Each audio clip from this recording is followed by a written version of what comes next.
¿Sí? ¿Sí o no? 60, digamos. Usted lleva más o menos 60 años hablando de dos problemas, entre otros, ¿no? Pero centralmente el problema del divorcio o de la necesidad de que se legisle sobre el divorcio y lo que podríamos llamar la maternidad responsable o la maternidad escogida. ¿Por qué usted tiene fijación en esos temas y por qué usted ha perdido esa batalla? Hasta el momento, digamos. Tengo fijación porque encuentro que es uno de los problemas más fundamentales de la mujer.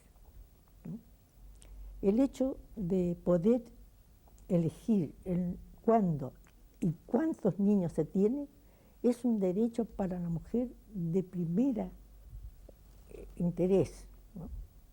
De tal manera que hay que insistir en eso y terminar con esta hipocresía de que haya un montón de gente que se opone a ello y usted le pregunta cuántos hijos tiene y resulta que tienen 2 o 3, ¿no?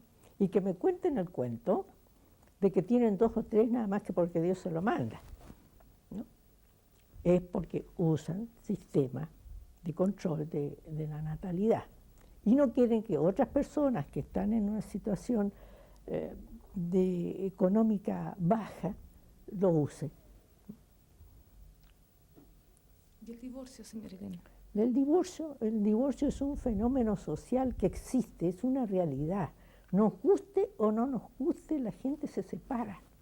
Y eso hay que encararlo jurídicamente.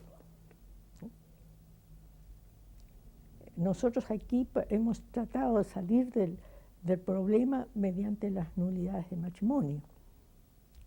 Pero naturalmente no es el mejor sistema, porque para hacer una nulidad de matrimonio se necesita el consentimiento de ambos cónyuges, ¿no? En cambio el divorcio no, el divorcio puede optarse aun cuando la persona, el culpable, no se niegue a ello. ¿Por qué cree usted, señora Elena, que los hombres se oponen al divorcio? No creo que se opongan, algunos se opondrán, pero otros que necesitan el divorcio me imagino que también lo apoyarán. Ahora que hay un gran ambiente contra el divorcio y contra el problema del control de natalidad, en gran parte debido a la influencia de la Iglesia, especialmente del último Papa Juan Pablo II. Pero aquí no tenemos todavía la valentía, la decisión para oponernos a eso. En cambio, usted tenemos, por ejemplo, en México, donde hay una organización de mujeres cristianas por el divorcio y por el control de la natalidad, y que están en contra de la prédica que hace el Santo Padre. Señora Elena, volviendo un poco a una pregunta que a mí me había quedado en carpeta, pero que yo lo encuentro importante, ¿no? Para usted fue en algún momento, debe haber sido complejo, pero llegó a ser casi incompatible su rol de madre, esposa, profesional y dirigente de un movimiento de mujeres. ¿Por qué no fue incompatible si no lo fue? En realidad yo no tuve ninguna incompatibilidad porque tuve la comprensión de mi marido. Nosotros fuimos un matrimonio muy bien avenido y mi marido me ayudaba mucho, tanto para atender a los niños y además muy comprensivo en mi actividad feminista. De una manera que yo no puedo apreciar cómo actúan otras mujeres y qué problemas tienen.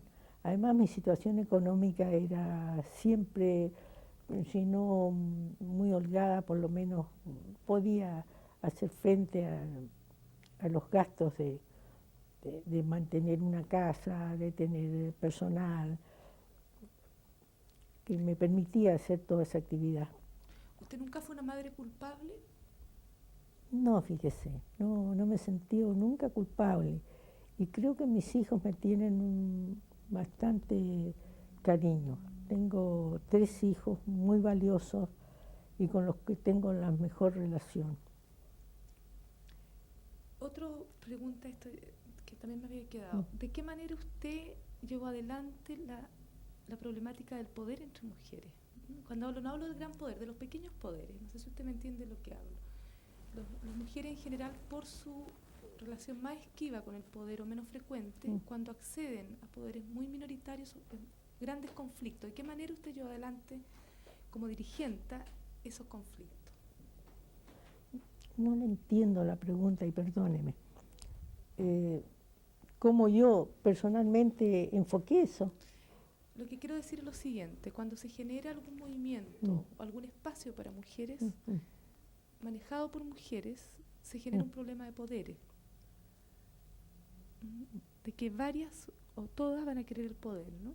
Sí. Entonces, ¿de qué manera usted llevó adelante para que no se desarmara el MEMS, por ejemplo?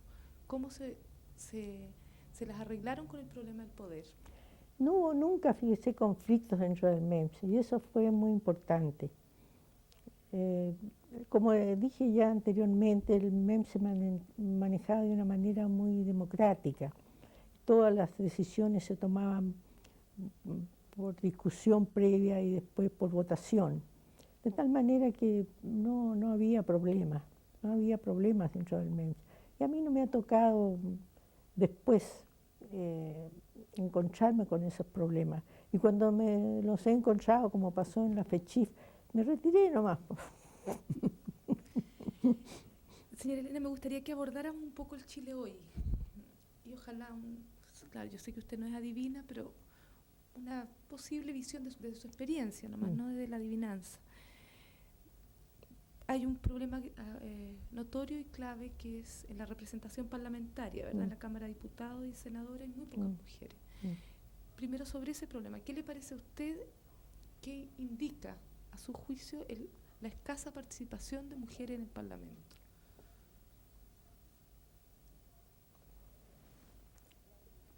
Mire, la verdad es que las mujeres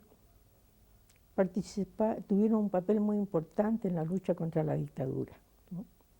En todas las concentraciones y actos públicos en contra de la dictadura estaban las mujeres, casi exclusivamente mujeres, ¿eh? Los hombres, por lo general, se ponían en la vereda al frente, ¿no? Pero cuando llegó el plebiscito, que fue derrotado Pinochet, los partidos políticos empezaron, que estaban sumergidos todos, empezaron a aflorar e inmediatamente empezaron a preparar sus campañas electorales. En cambio, las mujeres, que habían estado en la lucha contra la dictadura, no formaban una institución única, no tenían una estructura, no tenían tampoco experiencia política. Y así fue como llegó el momento de las elecciones y hubo muy pocas candidatas. Y las pocas candidatas que aparecieron, los partidos se las arreglaron para ponerlas en lugares de poca chance. Así resultó que tenemos muy poca gente, muy pocas representantes en el Parlamento, que por lo demás es un fenómeno mundial.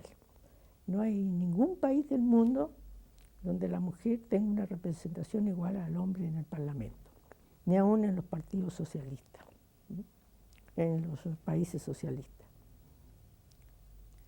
Señora Elena, ¿cuál es su impresión del Chile hoy en relación a la mujer, en relación a lo que está pasando en este minuto? ¿Cómo percibe usted?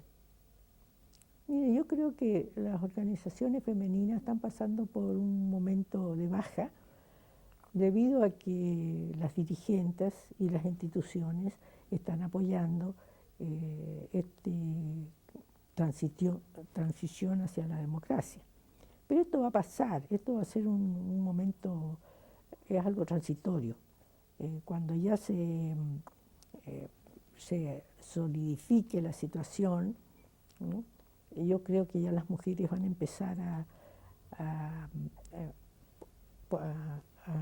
plantear sus problemas, especialmente ahora que, como ustedes saben, se ratificó la Convención de Naciones Unidas y tenemos que trabajar para poner a tono la situación nuestra con los postulados de la Convención. ¿Usted cree que eso va a ser posible llevar adelante desde los estamentos oficiales, por ejemplo, la Oficina de la Mujer, o se requieren de otras instancias? Yo creo que otras instancias. La Oficina de la Mujer tendrá otro papel, pero ya he dicho que es indispensable las instituciones autónomas que luchen por los derechos de la mujer. Una pregunta que me había quedado de atrás. Usted tuvo mucha relación, tengo entendido, en los años en que era secretaria general del MEMS con organizaciones de mujeres a nivel internacional, latinoamericanas y de países desarrollados. ¿Podría usted hablarnos un poco, por qué se relacionaban y qué beneficios, qué intercambios hacían con las organizaciones internacionales? Sí. Chile en ese momento era como pionero del movimiento femenino. Iba adelante de todos los países latinoamericanos. Entonces venían muchas representantes de instituciones extranjeras a visitarnos. Nosotros teníamos sesiones todos los viernes y no había viernes que no llegara una norteamericana o una europea para conocer la institución. Señora Elena, ¿qué opinión le merece? Esta es la última, dos preguntas más sobre mi se termina.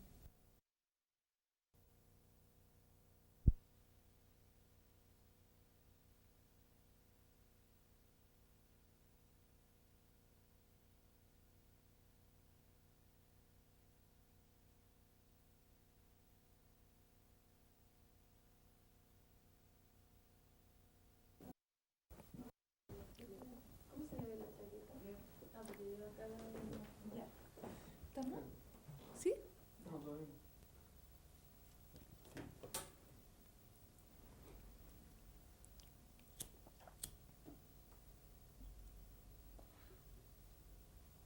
Elena, ¿por qué usted, en un momento tan pujante como serían los años 40, 50, no emprendió una carrera política?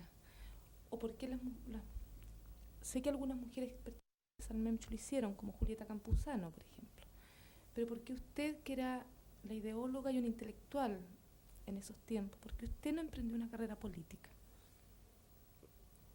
La verdad es que yo nunca he tenido vocación política. Quizá influyó en mí una experiencia que tuve a comienzos de mi carrera feminista. Yo había sido secretaria de organización del comité de la candidatura de don Pedro Aguirre Cerda. Resultó que don Pedro Aguirre Cerda quedó elegido presidente y la gente supuso que yo era una persona muy influyente. Entonces empezaron a llegar aquí a mi casa muchas personas a pedirme el apoyo para que los nombrara para determinados cargos. Eso me produjo a mí un gran... no me gustó, esa es la verdad, y quedé como alérgica al poder. Usted habla ahí de que en cambio otras personas del MEMS siguieron carrera política, pero recuerde que Julieta Campuzano pertenecía a un partido político desde antes. En cambio, las menchistas apolíticas no se les vio nunca en ningún cargo. Pero usted en una entrevista dijo que quizás fue un error la política del MEMS de no llevar a sus dirigentes a la arena política. Mire, yo soy realista y reconozco que las instituciones, en primer lugar, las instituciones feministas tienen que ser autónomas. Y dentro de su situación así de autonomía, pienso que tienen que llegar a ciertas esferas de poder para poder realizar sus fines, para poder realizar sus conquistas.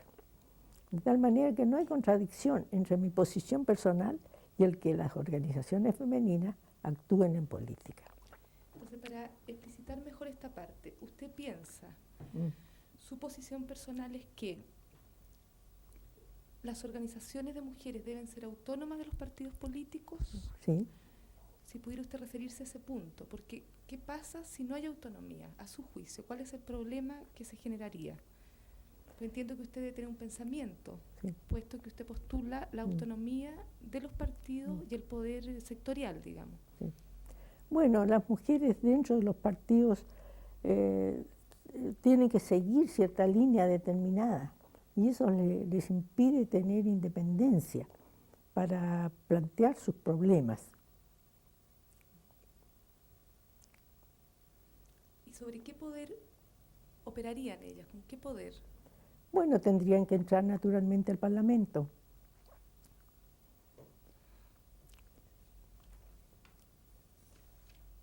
A su juicio, ¿por qué una vez que las mujeres consiguen el voto político, ese momento es coincidente con la desarticulación de la fuerza de los movimientos de mujeres? Bueno, se produce en realidad una baja en la actividad femenina, pero no total. En realidad siguen funcionando algunas instituciones femeninas bastante importantes, como fue la Unión de Mujeres, como fue el Comité Femenino de Unidad. También en tiempo de la Unidad Popular se celebró en Chile un gran Congreso Latinoamericano de Mujeres. O sea, hubo actividad femenina, pero un poco más disminuida.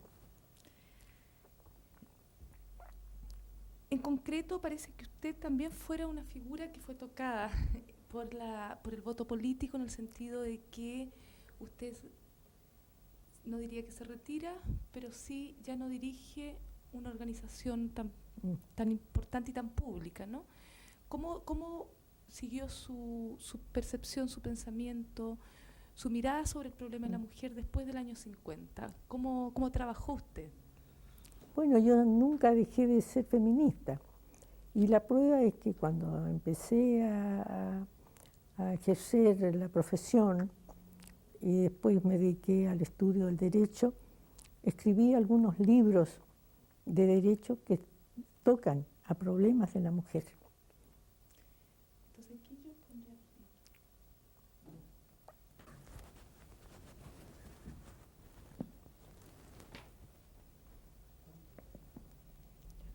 ¿Digo? Bueno, uno de mis libros se llama La capacidad de la mujer casada con relación a sus bienes. El título es bastante largo y da la idea del contenido del libro. Quise hacer un análisis de cuál era la situación de la mujer dentro del régimen de sociedad conyugal, en que la mujer era totalmente incapaz.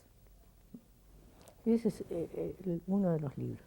Y el otro, que fue un libro sobre pensiones alimenticias, en la que sostuve la tesis de que la mujer, aunque abandonara el hogar conyugal, aunque no viviera con el marido, tenía derecho a pensión alimenticia.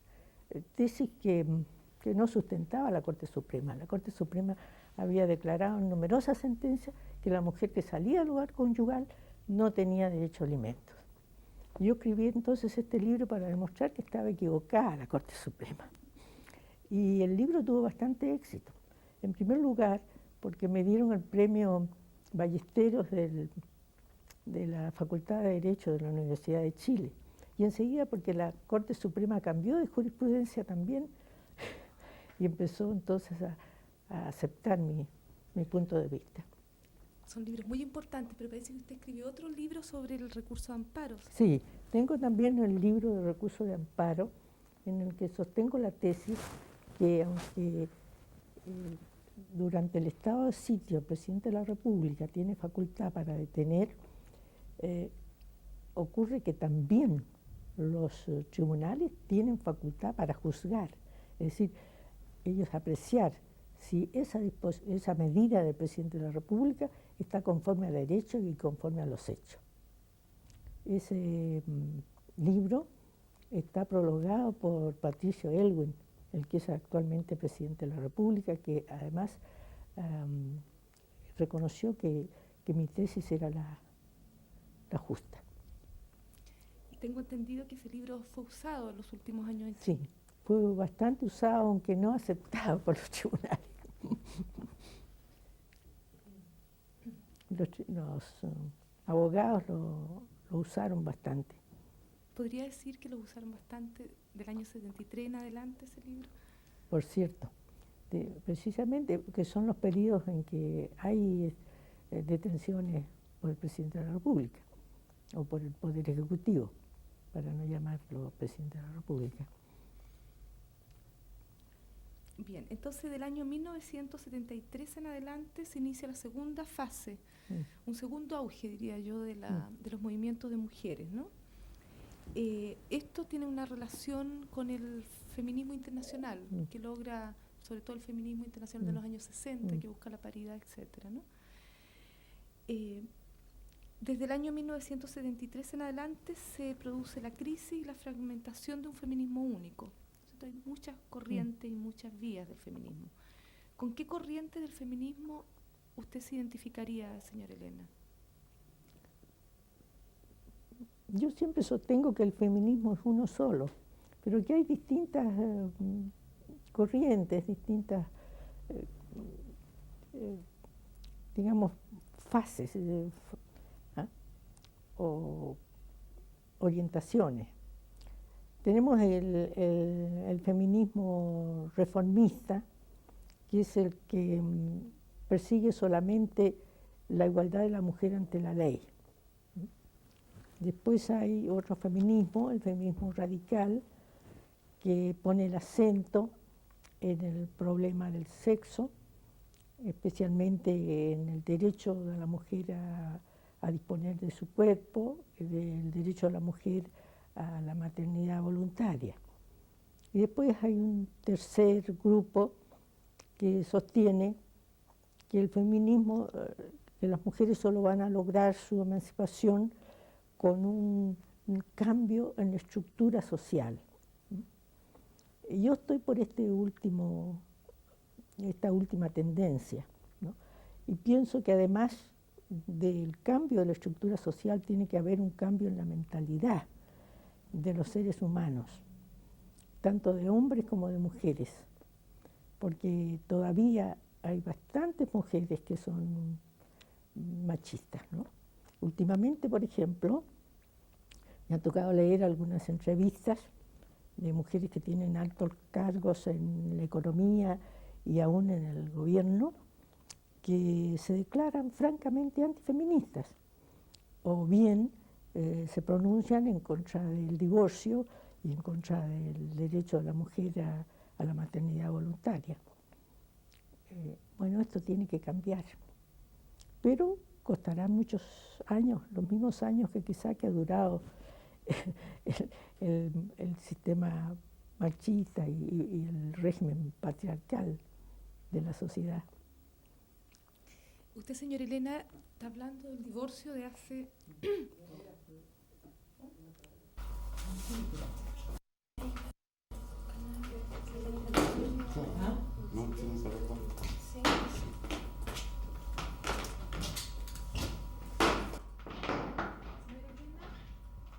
¿No era habitual que en su época se siguieran las mujeres estudios universitarios? ¿Qué fue lo que usted la movilizó a estudiar enseñanza superior y específicamente leyes? En realidad mi vocación era ser médico, pero después de una visita que hice a la Escuela de Medicina, a la sala de anatomía, me convencí que no iba a ser capaz de trabajar con cadáveres. Y fue por eso entonces que opté por las leyes. En ese tiempo había muy pocas carreras, no solo para las mujeres, sino también para los hombres. Existía solo medicina, ingeniería, arquitectura, agronomía, pedagogía y leyes. Bueno, yo opté por leyes, quizá influida por que la directora de mi liceo era doña Matilde Brandau, que era la mujer que obtuvo el título de abogado después, la segunda persona que obtuvo el título de abogado después de Matilde Trupp. Yo creo que eso fue lo que me influyó para elegir leyes. ¿Su familia le estimuló para eso o tuvo problemas? No, no tuve problemas. Mi padre era muy liberal. Él se había educado en Estados Unidos, así que él tenía otro concepto de la formación de la juventud y de las mujeres sobre todo. Señora Elena, ¿fue a partir de sus estudios de leyes que usted adquirió adquirió conciencia en torno al problema de la mujer, y otras jóvenes universitarias, como usted, ¿tenían interés en mejorar la condición social y legal de la mujer?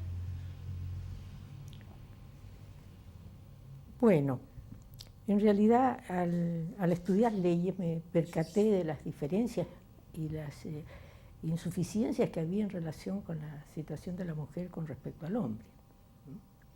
Pero además influyó en mí, creo yo, el ambiente mismo de la época en que me tocó estudiar. Ustedes tienen que tomar en cuenta que yo estudié por ahí, por el año 20, cuando había una gran efervescencia estudiantil. Estaba la época de los subversivos, de los muchachos que eran detenidos, del asalto a la Federación de Estudiantes. Todo eso daba un espíritu libertario que tiene que influir naturalmente en la concepción que tiene uno de las cosas. En cuanto a mis compañeras, eran muy pocas, ¿no?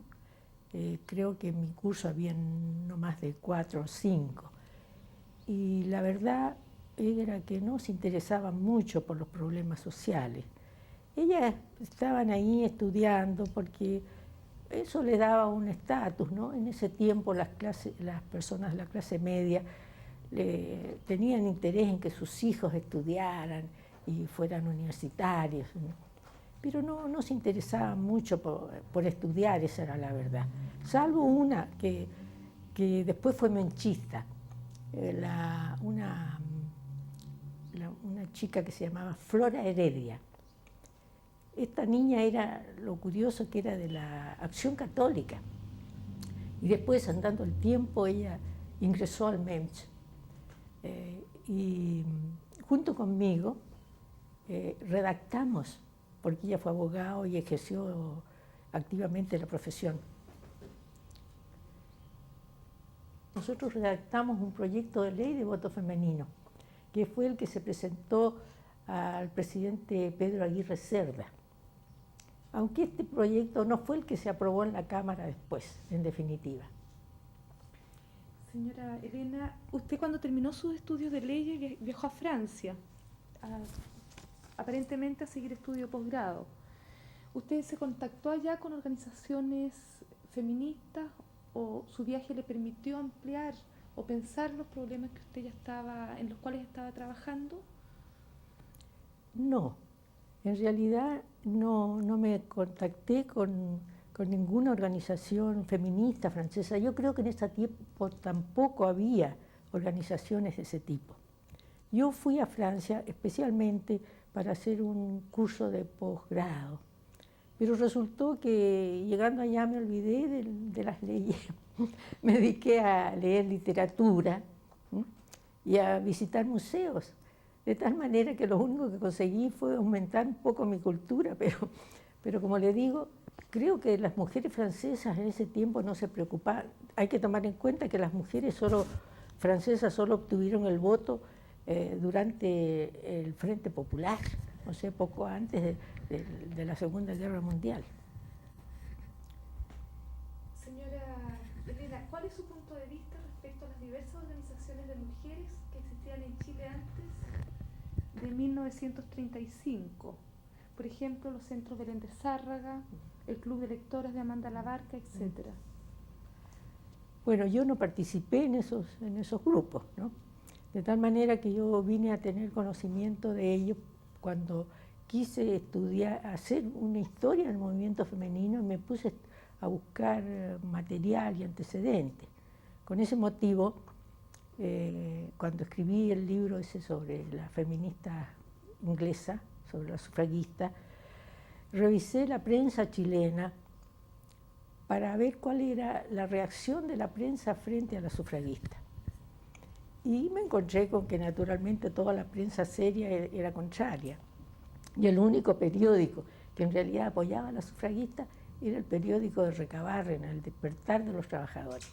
Y ahí, en El Despertar de los Trabajadores, yo tomé conocimiento de estos grupos de Belén de Zárraga, que eran grupos muy interesantes, pero pequeños, estaban en las distintas organizaciones, en las distintas oficinas salitreras, pero eran más bien formadas por personas que eran parientes, cónyuges o hijas de los que trabajaban en la salitrera. ¿Cuáles eran las demandas o intereses de los centros Belén de Zárraga? Era fundamentalmente anticlerical, pero también se preocupaban de la emancipación de la mujer, de los derechos de la mujer, sobre todo del aspecto cultural de las mujeres.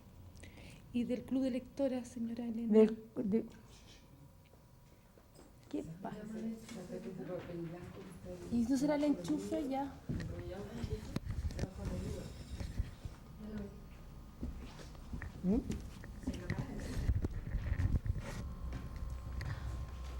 ¿Y el enchufe? ¿Por qué no ves el enchufe ahí? Está bien.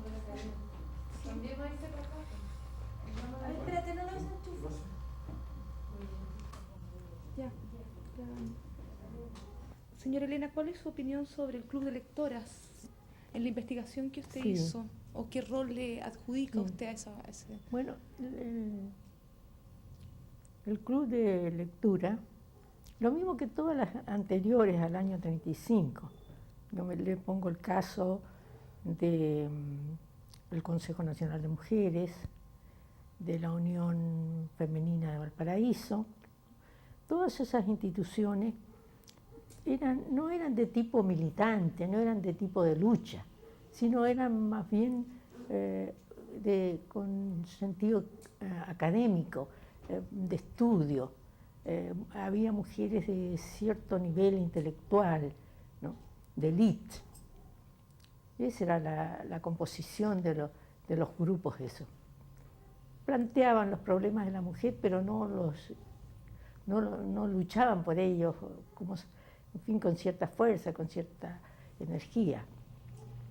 Y en este marco, ¿qué importancia le da usted a la ley Amunátegui?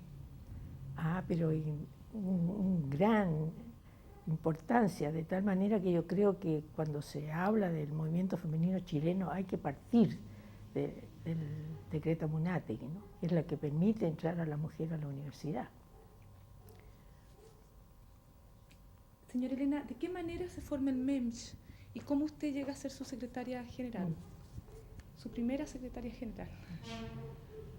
Yo pienso que las instituciones se forman no porque un grupo de mujeres se reúnan y decidan realizarlo, constituirlo, sino que tienen que confluir ciertos factores importantes, factores históricos, factores económicos, factores culturales, ¿no?, que son los que hacen emerger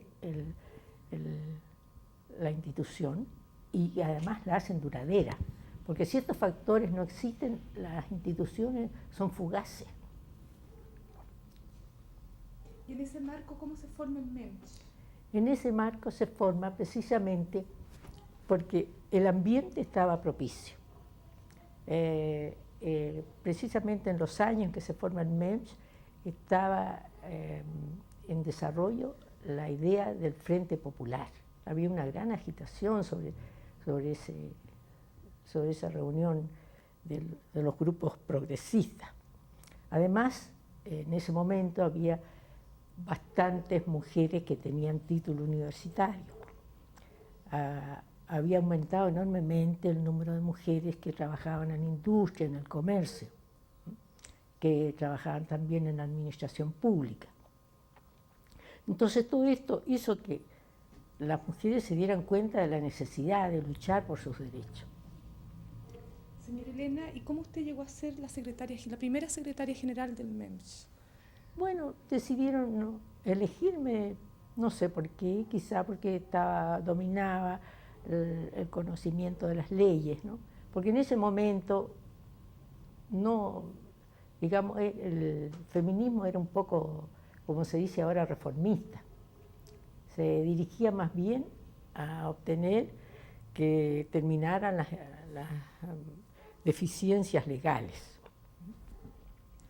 Señora Elena, por el beneficio de la entrevista, ¿podría usted decir que usted fue la primera secretaria general del MEMS? Sí, puedo decir, en realidad me eligieron secretaria general y duré en el cargo durante 5 años. Renuncié el año 41, en parte porque yo era enemiga de las presidencias eternas, ¿no? De esas vitalicias. Señora Elena, se dice que el gran retardo en aprobar el derecho a voto universal para la mujer provenía de la totalidad de los parlamentarios, tanto de derecha como de izquierda. Incluso se dice que las propias mujeres ligadas a las esferas políticas consideraban estratégico dilatar la ley del sufragio porque no se sabía para dónde se iba a inclinar el voto de la mujer. ¿Cuál es su punto de vista al respecto frente a este problema? Sí, frente a ese problema. En realidad, los partidos no tenían mucho interés en la aprobación del voto. Para ellos era una incógnita. A pesar de que ya el resultado del voto municipal era un antecedente. Mire una cosa curiosa, el voto municipal se obtuvo con una lucha de solo 1 año, ¿no? Mientras el voto político se obtuvo con una lucha de más de 20. ¿Por qué se concedieron el voto municipal? Porque los partidos querían ver cuál era el comportamiento de las mujeres frente al sufragio. Resulta que el comportamiento de las mujeres fue bastante pernicioso para el voto político, porque las mujeres en la primera elección municipal se volcaron a los sectores reaccionarios. Tanto es así que en la primera elección salieron elegidas 3 mujeres de derecha. A pesar de eso, ¿cuál era su posición frente al voto político? A pesar que yo fui siempre partidaria del voto político y por eso dediqué gran parte de mi vida y de mi actividad a esas campañas. Señora Elena, el MEMS llamó a 2 congresos de mujeres con gran éxito. ¿Podría usted referirse a qué estrategia buscaban esos congresos? ¿Cuál era la problemática de fondo, digamos? Bueno, en primer lugar, estudiar todos los problemas femeninos y ver por los cuales se iba a luchar. En los 2 congresos, porque el MEMS tuvo 2 congresos. Uno, el primero, que fue el año 37, y después otro que fue el año 41. En ambos se planteó como actividad principal el problema del voto político, a pesar de que también se trataron los otros problemas que afectaban a la mujer. Y además, en el segundo congreso se acordó que el MEMS debía redactar un proyecto de ley para presentarlo. Y ahí es el proyecto que yo le hablé antes, que redacté junto con Flor Heredia. Señora Elena, aparte del voto femenino, ¿qué otros problemas eran para ustedes de primera urgencia desde el MEMS? Tanto sociales como específicos, ¿cómo se planteaban políticamente y cuál era la composición del MEMS? ¿Quiénes formaban esta asociación? El MEMS fue una institución distinta a las anteriores. Fue una institución pluralista, en que se llamaba a mujeres de todas las ideologías, de todas las clases sociales, de todos los niveles económicos. Ahí teníamos nosotros universitarias, profesionales, teníamos obreras, teníamos empleadas, dueñas de casa. Y todas teníamos una cosa común, que era luchar por la emancipación de la mujer. Una emancipación económica, emancipación social, emancipación jurídica. Señora Elena, a partir de los acuerdos del último congreso se forma la FECHIF. El MEMS impulsa esta organización. La primera secretaria general de la FECHIF fue Amanda Labarca. Sí. ¿Coincidían los puntos de vista del MEMS con los de Amanda Labarca, por ejemplo? Mire, yo tengo una gran admiración por Amanda Labarca. Creo que se ha sido un poco injusta con ella cuando se escribe la historia del movimiento femenino a no destacarla debidamente. Ella fue una gran presidenta de la Federación de Instituciones Femeninas. Y esta institución, hay que reconocer que fue la que decidió, en definitiva, la obtención del voto, ¿no? Claro está que la FECHIF, que tendré que explicar, era una coordinadora de instituciones, no era una institución de personas, ¿no? Estábamos trabajando en instituciones y naturalmente unas eran más importantes que otras. El MEIF, por ejemplo, tuvo una gran participación porque tenía muchas mujeres y muy activas. También participaban en la FECHIF los partidos políticos. Había delegadas del Partido Radical, del Partido Socialista, del Partido Comunista. Se trabajaba muy bien y con mucha armonía. Señora Elena, ¿cuál es su punto de vista hoy y ayer con respecto al Partido Femenino Chileno liderado por María de la Cruz? ¿O qué importancia social, política le da usted en relación a la mujer o a nivel global? Yo no le doy ninguna importancia al Partido Femenino de María de la Cruz. Y era un partido precisamente que no tenía esas condiciones que yo había advertido antes, ¿no? De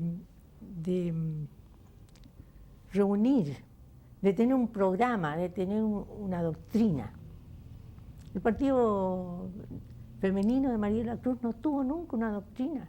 Era nada más que María de la Cruz, que era una persona de gran carisma, que tenía una gran oratoria y que arrastraba a mucha gente. A mí me pasaba muchas veces de escucharle un discurso a María de la Cruz y después ser totalmente incapaz de hacer una síntesis de lo que había dicho María de la Cruz. En el fondo no decía nada. Y la prueba es que cuando María de la Cruz perdió prestigio, cuando fue expulsada del Parlamento, el Partido Femenino, que había tenido más de 30.000 mujeres, desapareció. Señora Elena, ¿podría usted referirse a la paradoja que se le haya a usted aplicado la Ley de Defensa de la Democracia el año 1949 y que se le haya dejado sin derecho a voto después que usted fue una de las más importantes personas que colaboró para obtener precisamente el voto femenino? ¿Por qué no se refiere a ese episodio? En realidad es inexplicable, ¿no? Y muy injusto y muy arbitrario, porque precisamente 3 días después de dictarse la ley del voto femenino, sale la resolución de que, a virtud de la Ley de Defensa de la Democracia, se cancelaban de los registros electorales a una serie de personas que se les suponía del Partido Comunista. Bueno, entre las personas que se le canceló estaba yo. A mí, en el fondo, no me admira mucho de una cosa así. Hay que tomar en cuenta que cuando se promulgó la ley de voto femenino, se hizo con un acto muy extraordinario en el Teatro Municipal, en el que asistió el presidente de la República, los ministros de Estado, el cuerpo diplomático, todas las grandes personalidades del país. Y lo curioso es que yo, que había luchado tanto por el voto, no me invitaron. Entonces, bueno, era una cosa, creo que a Olga tampoco, a Olga, mi amiga Olga Poblete tampoco. Por razones políticas, digo yo, porque especialmente por la influencia de Gabriel González Videla, ¿no?